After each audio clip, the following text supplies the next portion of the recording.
جی عزیز دوستو، السلام علیکم۔ آج ایک اور نئے موضوع کو لے کر حاضر ہوئے ہیں۔ آج ہم بات کریں گے کہ مارکسزم یا مارکسیت کیا ہے، یہ کن نظریات پر استوار ہے۔ دوستو، کارل مارکس 19ویں صدی کے ایک نہایت معروف اور جدید اشتراکی نظریے کے سب سے بڑے مبلغ تھے۔ انہوں نے اس وقت کے رائج اخلاقی و فلسفیانہ رجحانات سے انحراف کیا اور ایک نئے مکتبہ فکر کی بنیاد ڈالی۔ کارل مارکس کے نظریات کو سمجھنے کے لیے اس کی زندگی کے حالات، معاشرتی و سماجی حالات کو سمجھنا نہایت ضروری ہے۔ کارل ہائنریخ مارکس 5 مئی 1818 میں جرمنی میں پیدا ہوئے۔ مارکس کے دادا یہودی، ماں گھریلو خاتون تھی اور ماں کے آباء و اجداد بھی برسوں سے یہودی مبلغ تھے، مگر مارکس کے والد ہینریخ مارکس نے عیسائیت مذہب قبول کر لیا تھا۔ مارکس نے جس زمانے میں آنکھ کھولی وہ زمانہ یورپ کے نازک زمانہ کہا جاتا ہے۔ انقلاب فرانس کے اثرات ابھی باقی تھے۔ انگلستان میں صنعتی انقلاب آ چکا تھا۔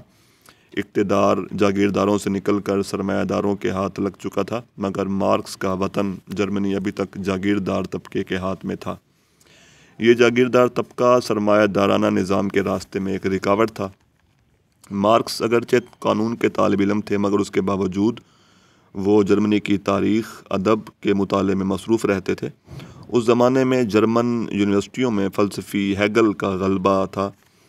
ہیگل کے ماننے والے 2 گروہوں میں تقسیم تھے۔ ایک گروہ ماضی کی روایات اور اداروں کو بچانے کا قائل تھا، جبکہ دوسرا ہیگل کے اس فلسفے سے دلچسپی رکھتا تھا جو تغیر یعنی تبدیلی سے متعلق تھا۔ وہ آزاد خیالات اور ابھرتی ہوئی جمہوری قدروں کے شیدائی تھے۔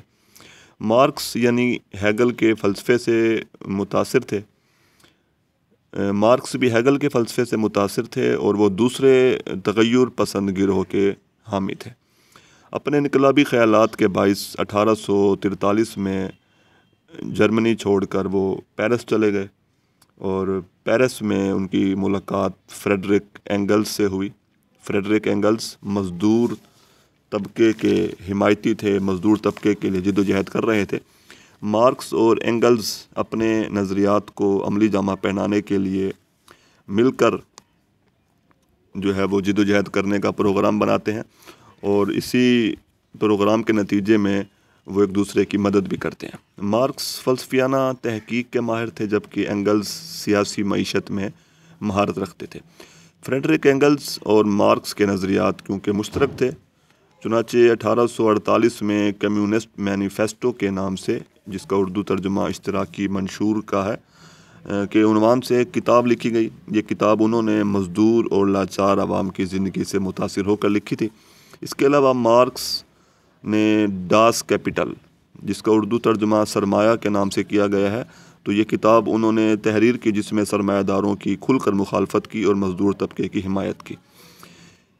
اس کے علاوہ مارکسی جو فلسفہ ہے، اس کی جو بنیاد ہے وہ 2 اہم ترین اصطلاحات پر استوار کی گئی ہے۔ پہلی کو کہا گیا ہے ڈائیلیکٹیکل میٹیریلزم، جس کا اردو ترجمہ جدلیاتی مادیت ہے، اور دوسرے کو کہا گیا ہے ہسٹوریکل میٹیریلزم، جس کا اردو ترجمہ تاریخی مادیت کیا گیا ہے۔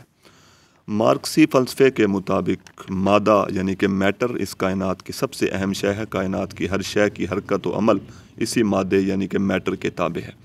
مارکس اور اینگلز نے روایتی خیالی اور مابعد الطبیعیاتی یعنی میٹا فزکس اور ان روایات سے انحراف کیا اور مادی لحاظ سے کائنات کی تعبیر و تشریح کرنے کی کوشش کی۔ ڈائیلیکٹیکل میٹیریلزم کی تھیوری کے مطابق ہمارے معاشرے میں تبدیلی مادے یعنی کہ میٹر کی تبدیلی کے باعث ممکن ہوتی ہے، یعنی اس نظریے کے مطابق مادہ ہی اس کائنات کی بنیادی روح ہے اور مادہ ہی اس کائنات کو تبدیل کرنے کی صلاحیت رکھتا ہے۔ ڈائیلیکٹیکل میٹیریلزم کا نظریہ مارکس نے ہیگل سے لیا تھا۔ مارکس ہیگل سے کافی متاثر تھے۔ ہیگل کا نظریہ یہ تھا کہ ڈائیلیکٹیکل آئیڈیالزم، یعنی کہ ہیگل کے مطابق ہمارا معاشرہ ہمارے تصورات اور خیالات اور نظریات کے تبدیل ہونے سے ہی تبدیل ہوتا ہے۔ ہیگل کا نظریہ مابعد الطبیعیاتی تھا اور خیالی تھا۔ مارکس نے اس سے انحراف کیا اور معاشرتی تبدیلی کا باعث خیال کی بجائے مادے کو یعنی کہ میٹر کو قرار دیا۔ مارکس نے مادہ یعنی کہ میٹر کو اس کائنات کا سب سے اہم ایسنس یعنی کہ روح قرار دیا، اور اس کے مطابق مادے میں تبدیلی ہی معاشرے میں تبدیلی کا باعث بنتی ہے۔ ڈاکٹر انور سدید اپنی مشہور کتاب اردو ادب کی تحریکیں میں مارکسی تحریک کے بارے میں اور اس کے نظریات کے بارے میں لکھتے ہوئے کہتے ہیں، کارل مارکس کے مطابق خارجی دنیا اپنا ایک الگ وجود رکھتی ہے اور داخلی فکر و خیال سے آزاد ہے، چنانچہ شعور مادے کو جنم نہیں دیتا بلکہ مخصوص حالات میں مادہ ہی شعور کی تخلیق کرتا ہے۔ اب دوسرے نقطے کی طرف بڑھتے ہیں۔ مارکسی فلسفے کا دوسرا اہم نقطہ ہسٹوریکل میٹیریلزم ہے، یعنی کہ تاریخی مادیت۔ مارکس کا ایک مشہور قول ہے کہ history is narrative of nothing but class struggle, یعنی تاریخ صرف مختلف طبقات کے لوگوں کی جد و جہد کا بیان ہے۔ مارکس نے مستقبل کے بارے میں اندازہ لگانے کے لیے ماضی کے بارے میں مطالعہ کیا۔ مارکس نے تاریخ کا مطالعہ کرنے کے بعد بتایا کہ کس طرح اکنامک موڈ آف پروڈکشن تبدیل ہونے سے ہمارا معاشرہ ترقی کرتا گیا۔ اب اس نے دوسرے اس فلسفے کے تحت یعنی کہ ہسٹوریکل میٹیریلزم کے تحت 6 سٹیجز کا ذکر کیا ہے، 6 مراحل کا ذکر کیا ہے، یعنی وہ ماضی میں جھانکتا ہے اور یہ بتاتا ہے کہ کس طرح سے جو ہے وہ وقت کے ساتھ ساتھ معاشرے کے اندر تبدیلیاں آتی گئی ہیں۔ تو پہلی سٹیج کو وہ پریمیٹیو کمیونزم کا نام دیتا ہے۔ پریمیٹیو کمیونزم کے تحت وہ کہتا ہے کہ پہلا مرحلہ وہ تھا جس کے تحت وہ ابتدائی دور کے انسانوں کا ذکر کرتا ہے کہ جب کوئی معاشرتی اونچ نیچ نہ تھی، لوگ شکار کرتے تھے، کوئی حکومت کوئی سیاسی نظام موجود نہیں تھا، لوگ سبزیاں پھل جو ہے وہ اکٹھا کرتے تھے اور سادہ زندگی بسر کرتے تھے۔ تو اس دور کو وہ پریمیٹیو کمیونزم کا نام دیتا ہے۔ پھر وہ دوسرے دور کو اینشینٹ موڈ آف پروڈکشن کا نام دیتا ہے، اور وہ کہتا ہے کہ اس دوسرے درجے کے تحت مارکس جو ہے وہ بتاتے ہیں کہ لوگ شکار کرنے کے لیے ہتھیار بنا لیتے ہیں، یعنی پہلے زمانے میں ہتھیار نہیں تھے لیکن بعد میں انہوں نے ہتھیار بنا لیے، اوزار بنا لیے، اور چند ایسے اوزار یا چیزیں بنا لیں کہ وہ پھل اور سبزیاں جمع کر لیتے تھے، ان کو محفوظ کر لیتے تھے۔ تو جن لوگوں نے ہتھیار اور اوزار اور دوسری چند چیزیں بنا لیں انہوں نے شکار زیادہ کیا، زیادہ پھل اور سبزیاں جمع کیں۔ اب جنہوں نے ہتھیار یا اوزار نہیں بنائے تھے وہ ان لوگوں کے پاس غلام بن گئے یا ملازم بن گئے جنہوں نے اوزار یا ہتھیار بنا لیے تھے، یعنی اینشینٹ موڈ آف پروڈکشن کے اندر آقا اور غلام کا تصور پیدا ہوتا گیا۔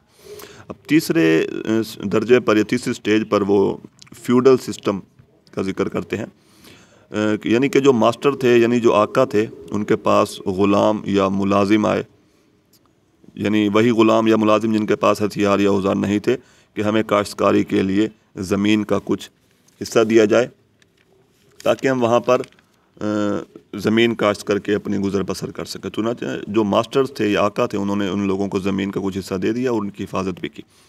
تو ملازموں نے یعنی لیبرز نے یا ان ورکرز نے ماسٹرز کے لیے کام کرنا شروع کر دیا، مگر جیسے جیسے وقت گزرا آبادی بڑھی تو ان ملازمین کو یہ محسوس ہوا کہ ہمارے ماسٹرز تو ہمارا معاشی استحصال کر رہے ہیں، وہ ہمارا حق نہیں دے رہے اور ہمارا گزارا نہیں ہو رہا۔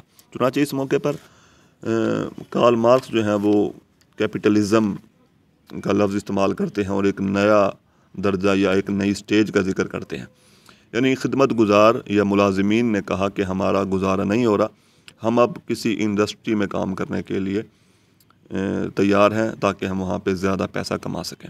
چنانچہ یہی ماسٹرز جو تھے اب وہ کیپٹلسٹ بن گئے، یعنی کہ سرمایہ دار بن گئے، اور جو دوسرے لوگ تھے وہ ورکرز بن گئے یا لیبرز بن گئے یا مزدور بن گئے۔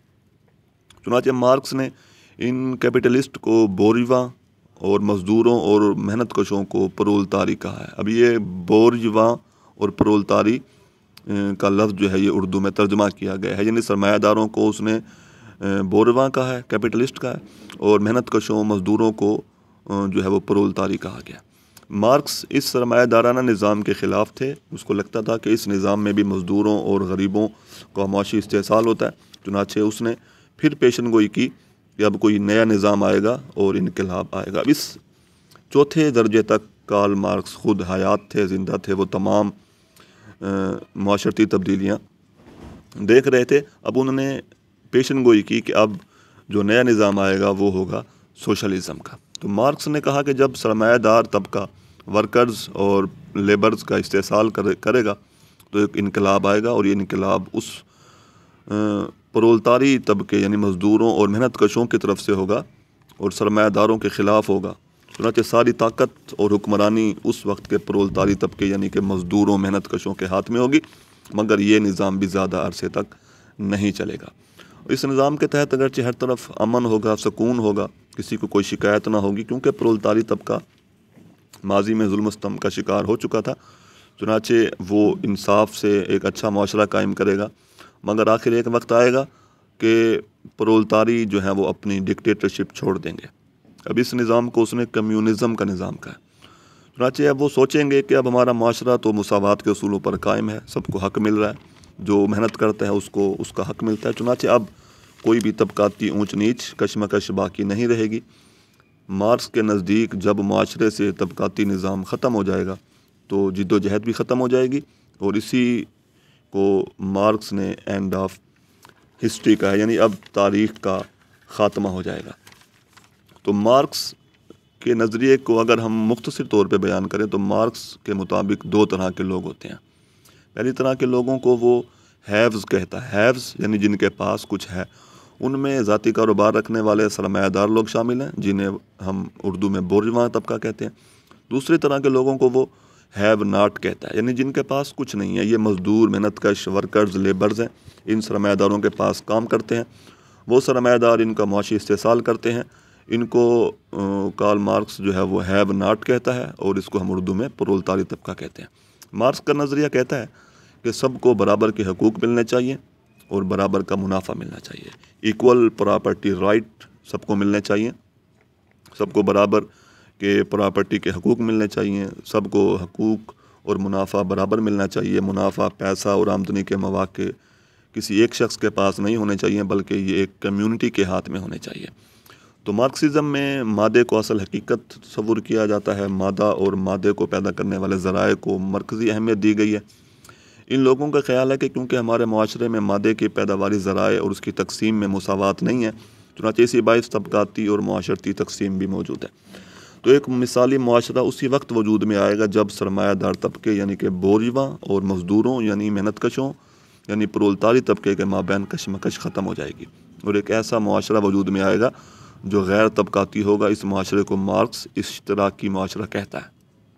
تو مارکسی نظریات سے متاثر ہو کر جن ادیبوں نے لکھا ان میں Maxim Gorky, George Orwell, Spender, Auden Lewis, Ralph Fox, Christopher Caudwell, William Morris, H G Wells, Mao Tse Tung وغیرہ شامل ہیں۔ شکریہ۔